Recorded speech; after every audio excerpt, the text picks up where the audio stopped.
Assalamu alaikum students. I am Mrs. Mani, your economics teacher with lecture number 5.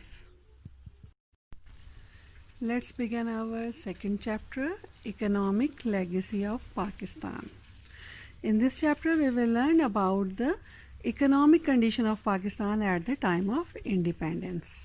ٹھیک ہے، اس chapter میں ہم پڑھیں گے کہ قیام پاکستان کے وقت یعنی انڈیپینڈنس کے وقت پاکستان کے اکنامک کنڈیشنز یعنی معاشی حالات کیا تھے، کس حالت میں کس کنڈیشن میں پاکستان مسلمانوں کے حوالے کیا گیا۔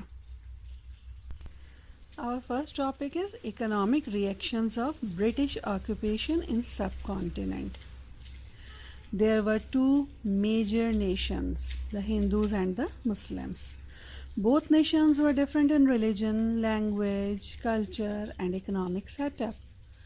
The Muslims ruled justly over India for about 850 years, but the Hindus never showed loyalty towards them. جی بیٹا، معلوم ہے نا سب کو کہ پاکستان کب قائم ہوا تھا؟ 14 اگست 1947 کو پاکستان قائم ہوا، اور اس سے پہلے کیا تھا؟ یہ ہندوستان کا حصہ تھا، انڈیا کا حصہ تھا، یعنی سب کانٹیننٹ میں شامل تھا۔ اور وہاں پر 2 میجر نیشنز تھیں، کون کون سی؟ ہندوز اور مسلمس، جن کا ریلیجن، جن کی لینگویج، جن کا کلچر اور ان کے اکنامک کنڈیشنز سب الگ الگ تھے۔ پاکستان قائم کرنا بہت ضروری تھا۔ مسلمانوں نے سب کانٹیننٹ پہ بہت لمبے عرصے تک حکومت کی تھی، لیکن انہوں نے ہندوؤں کے ساتھ بہت اچھا اور ایکویلٹی کی بنیاد پہ سلوک کیا تھا، لیکن ہندو ایک غیر ہندو قوم اور مسلمانوں کی حکومت کو دل سے گوارا نہیں کرتے تھے، پسند نہیں کرتے تھے، لیکن وہ مصلحتاً خاموش رہتے تھے۔ مصلحتاً یعنی اپنے فائدے کے لیے، اپنے مفاد کے لیے وہ خاموش رہتے تھے، لیکن دل سے وہ ان سے وفادار نہیں تھے۔ After the British occupation in India, they developed only Hindu majority areas. They totally ignored the Muslim majority areas and brought them economically up to hand-to-mouth state. Muslims were only recruited in military to fight for British Empire. تو جب Britishers نے، انگریزوں نے جب India پہ قبضہ کر لیا تو اس وقت مسلمانوں کی حکومت تھی، اور انہوں نے مسلمانوں کی حکومت ختم کر کے اپنی حکومت قائم کی۔ تو اب انہوں نے کیا کیا؟ ان کی پالیسی یہ تھی کہ اب مسلمانوں کو کمزور کرنا ہے، مسلمانوں کو اسٹرانگ نہیں ہونے دینا، کہیں ایسا نہ ہو کہ وہ واپس حکومت ہم سے چھین لیں۔ مسلمان جتنے اسٹرانگ ہوں گے وہ ہم سے حکومت واپس چھین سکتے ہیں۔ تو اس کے لیے انہوں نے پھر ایسی پالیسی بنائی کہ صرف ہندو میجورٹی ایریاز کو ہی ڈیولپ کیا گیا، یعنی جتنے بھی ترقیاتی کام کیے گئے، جتنے بھی ڈیولپمنٹ ہوئی، وہ سب کی سب ہندو میجورٹی ایریاز میں کی گئی، اور مسلم میجورٹی ایریاز کو اگنور کر دیا گیا، نظر انداز کر دیا گیا، اور وہاں پر کسی بھی قسم کی ڈیولپمنٹ نہیں ہوئی۔ اب کس ٹائپ کی ڈیولپمنٹ؟ نہ کوئی ایجوکیشن انسٹیٹیوٹ قائم کیا گیا، نہ کوئی ایگریکلچر میں ان کو کوئی فیسلٹی دی گئی، نہ انڈسٹریل کوئی انسینٹیوز دیے گئے ان کو کہ ان کو انڈسٹریز میں مسلمانوں کو لگایا جاتا۔ تو ان کو تو ہر طرح سے بیکورڈ رکھنے کی کوشش کی کہ مسلمان جو تھے وہ ہینڈ ٹو ماؤتھ تھے۔ ہینڈ ٹو ماؤتھ آپ کو معلوم ہے نا کہ اس کا مطلب ہوتا ہے کہ انتہائی غربت میں گزارنا، دن گزارنا۔ تو مسلمان جو تھے وہ بہت غربت کی حالت میں تھے، اور کیا تھا؟ they were only recruited in military to fight for British Empire. صرف اور صرف ان کو، مسلمانوں کو فوج میں لیا جاتا تھا، فوج میں ریکروٹ کیا جاتا تھا۔ کیوں کیا جاتا تھا؟ بیکاز مسلمز جو ہیں ان کا فیتھ ہے کہ اگر ہم دشمن سے لڑتے ہوئے دنیا سے چلے جائیں گے، مر جائیں گے، تو ہم شہید ہوں گے، اور شہید جو ہے وہ جنت میں جاتا ہے۔ مسلمانوں کا چونکہ یہ فیتھ ہے، اس لیے مسلمان باقی قوموں کے نسبت بہت بہادری سے لڑتے ہیں۔ تو چونکہ مسلمان جو تھے وہ ہائٹ اور بلٹ وائز بھی فزیکلی بھی بہت اسٹرانگ ہوتے تھے، لمبے چوڑے ہوتے تھے، اور دوسرا یہ کہ وہ لڑتے ہوئے بھی ڈرتے نہیں تھے دشمن فوجوں سے، تو اس لیے جو برٹشرز تھے، انگریز جو تھے، وہ صرف مسلمانوں کو فوج میں ملازمت دیتے تھے تاکہ وہ ان کے لیے لڑ سکیں۔ The economic condition of Pakistan in 1947. There were neither industrial unit nor developed agriculture sector in the country. We found few old and out-of-date industries which were in very poor condition. Machines were not introduced to agriculture. There were very few broken roads and few useless railway lines in Pakistan. تو جب پاکستان 1947 میں قائم ہوا ہے تو پاکستان کے حصے میں کوئی بھی انڈسٹریل یونٹ نہیں تھا، یعنی بڑی انڈسٹریز میں سے بھی کوئی بھی انڈسٹری پاکستان میں شامل نہیں تھی، اور اس کے ساتھ ساتھ ایگریکلچر سیکٹر بھی بہت پور کنڈیشن میں تھا۔ جو فیو انڈسٹریز پاکستان کے حصے میں آئی تھیں وہ بہت اولڈ اور آؤٹ آف ڈیٹ تھیں، یعنی بہت بری کنڈیشن میں تھیں۔ Then machines were not introduce to agriculture sector میں بھی کسی قسم کی کوئی ٹیکنالوجی انٹروڈیوس نہیں کروائی گئی تھی۔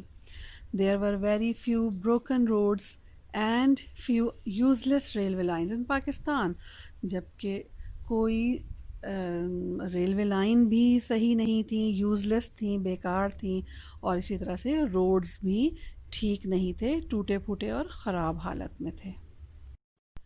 People were uneducated because of lack of educational institutions in these areas.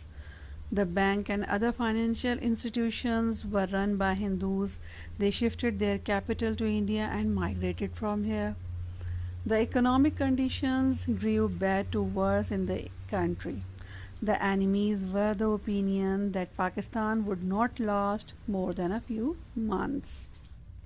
تو جو حصے پاکستان کے مسلم میجورٹی ایریاز پاکستان کے حصے میں آئے تھے، تو چونکہ ان کو تو بیکورڈ رکھا گیا تھا، تو کوئی وہاں پر ایجوکیشنل انسٹیٹیوشنز ہی نہیں تھے، یعنی اسکول، کالج اور یونیورسٹی وغیرہ کچھ بھی نہیں تھی، جس کی وجہ سے مسلمز جو تھے وہ ان ایجوکیٹڈ تھے، یعنی جو مائیگریٹ کر کے پاکستان آئے تھے وہ بہت زیادہ پڑھے لکھے نہیں تھے، اور اس کے علاوہ پھر ان کے پاس پیسہ بھی نہیں تھا، کیونکہ بینک اور دوسرے فائنینشیل انسٹیٹیوٹس جو تھے وہ سب کے سب ہندوؤں کی ملکیت تھے، نان مسلمس کے پاس تھے، اور وہ ان سب اپنا سارا پیسہ سمیٹ کر مائیگریٹ کر گئے تھے، انڈیا کی طرف چلے گئے تھے۔ جیسے مسلمز وہاں سے مائیگریٹ کر کے یہاں آئے تھے، ایسے ہی ہندوز اور نان مسلمز جو تھے وہ یہاں سے اپنی جائیداد، اپنا روپیہ پیسہ سب لے کر انڈیا مائیگریٹ کر گئے تھے۔ تو پاکستان کے پاس بہت زیادہ کیپٹل یعنی پیسہ بھی نہیں تھا، اور اس کی اکنامک کنڈیشن، اس کی وجہ سے اکنامک کنڈیشن بری سے بری ہوتی چلی جا رہی تھی۔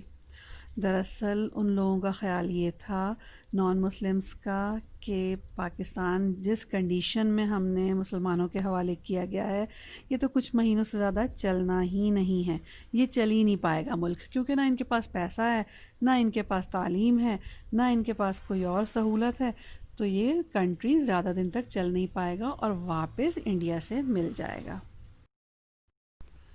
By the grace of God and with the untiring labor of the people, our country has survived and achieved a better position among underdeveloped nations of the world. اور بیٹا آج ہم دیکھتے ہیں کہ اللہ تعالیٰ کے فضل و کرم سے اور پاکستانی قوم کی انتھک محنت، خلوص نیت اور وطن کی محبت کے جذبے نے نہ صرف اس ملک کو قائم رکھا ہے بلکہ اب ہماری معاشی حالت بھی بہت بہتر ہے، اور اگر ہم کمپیئر کریں تو دوسرے جو انڈر ڈیولپ کنٹریز ہیں ان میں پاکستان کی بہت بیٹر پوزیشن ہے۔ Our next topic is problems faced by Pakistan after independence. اب ہم دیکھیں گے کہ پاکستان قائم ہونے کے فوراً بعد پاکستان کو کون کون سے مسائل کا سامنا کرنا پڑا۔ The following problems were faced by Pakistan after independence. Number 1, agricultural backwardness. Number 2, industrial backwardness. Number 3, migration and population pressure. Number 4, backwardness of trade and commerce. Number 5, backwardness of banking system, and number 6, low per capita income. اب یہ تمام problems جو پاکستان کو قائم ہونے کے فوراً بعد پیش آئے، تمام پرابلمس فیس کرنا پڑے، یہ اب ہم انشاءاللہ نیکسٹ لیکچر میں ان کو ڈسکس کریں گے. Review of today's lecture. آج کے لیکچر میں بیٹا ہم نے پڑھا کہ پاکستان بننے سے پہلے سب کانٹیننٹ میں کیا صورتحال تھی، کہ وہاں پہ 2 میجر نیشنز تھی، ہندوز اینڈ مسلمس، اور جس وقت انگریزوں نے وہاں قبضہ کیا، برٹش حکومت قائم ہوئی، تو اس وقت وہاں مسلمانوں کی حکومت تھی اور انہوں نے مسلمانوں سے چھین کر اپنی حکومت قائم کی. اور پھر چونکہ مسلمز جو تھے وہ دوبارہ اپنی اگر اسٹرانگ ہو جاتے تو دوبارہ اپنی حکومت چھین سکتے تھے، واپس لے سکتے تھے، اس لیے برٹش گورنمنٹ کی کوشش یہ تھی کہ مسلم ایریاز کو اور مسلمز کو بیکورڈ رکھا جائے، ان کو اسٹرانگ نہ ہونے دیا جائے. اور اس کے لیے انہوں نے پھر کیا کیا، پالیسی یہ بنائی کہ ہندو میجورٹی ایریاز کو ہی ڈیولپ کیا. اور اس کی وجہ یہ تھی کیونکہ ہندوز جو تھے وہ بھی دل سے مسلمانوں کو پسند نہیں کرتے تھے، تو وہ انگریزوں سے مل کے کام کرتے تھے، تو اس لیے پھر انگریزوں نے اور برٹشرز نے بھی انہی کا ساتھ دیا اور انہی کے ایریاز کو ڈیولپ کیا. تو جس وقت پاکستان قائم ہوا 1947 میں، وہ مسلم میجورٹی ایریاز پر ہی قائم کیا گیا، یعنی مسلم میجورٹی ایریاز جو تھے وہ سب پاکستان میں شامل کیے گئے. تو وہ سب کے سب جو تھے وہ بہت بیکورڈ تھے، وہاں پہ نہ کوئی ایجوکیشن انسٹیٹیوٹس تھے، نہ ایگریکلچر سیکٹر وہاں پہ کوئی ڈیولپ تھا. کسان پرانے طریقوں سے ہی ہل اور بیل کے ذریعے ہی وہاں پہ فارمنگ کرتے تھے، اور انڈسٹریز بھی کوئی نہیں تھی کیونکہ مسلم جو تھے وہ ایجوکیٹڈ نہ ہونے کی وجہ سے کھیتی باڑی ہی کرتے تھے زیادہ تر. آکوپیشن ان کا جو تھا وہ ایگریکلچر ہی تھا. اور برٹشرز جو تھے وہ صرف اور صرف ایک جگہ مسلمانوں کو جاب دیتے تھے، اور وہ تھی ان کی ملٹری، کیونکہ مسلمز جو تھے وہ فزیکلی اسٹرانگ ہوتے تھے، اور لڑائی میں اگر وہ مر جائیں تو اس کو اپنی وہ شہادت اور سمجھتے تھے، اور شہادت کا جذبہ چونکہ مسلمانوں میں زیادہ ہوتا ہے اس لیے وہ بہت بہادری سے لڑتے ہیں. تو پھر اس لیے انگریز ان کو اپنی فوج میں ریکروٹ کرتے تھے، فوج میں ان کو جابس دیتے تھے. اور اس کے علاوہ ان کی کوشش تھی کہ مسلمان اور کسی طرح سے اسٹرانگ نہ ہونے پائے، کیونکہ ان کو یہی ڈر تھا کہ کہیں وہ دوبارہ ان سے حکومت چھین نہ لیں. تو اس لیے انہوں نے مسلمس کو بالکل بیکورڈ رکھا، ان کو اگنور کیا. نہ جو پاکستان مائیگریٹ کر کے جب مسلمان آئے ہیں تو یہاں پر جو لوگ تھے وہ بہت زیادہ ایجوکیٹڈ بھی نہیں تھے، اور سارے ایگریکلچر سے ہی چونکہ انگیج ہونے کی وجہ سے ان کے پاس پیسہ بھی نہیں تھا، غریب بھی تھے. تو پاکستان کو آفٹر انڈیپینڈنس بہت سارے پرابلمس فیس کرنے پڑے، اور وہ پرابلمس جو ہے وہ پھر ہم اب نیکسٹ لیکچر میں انشاءاللہ ڈسکس کریں گے.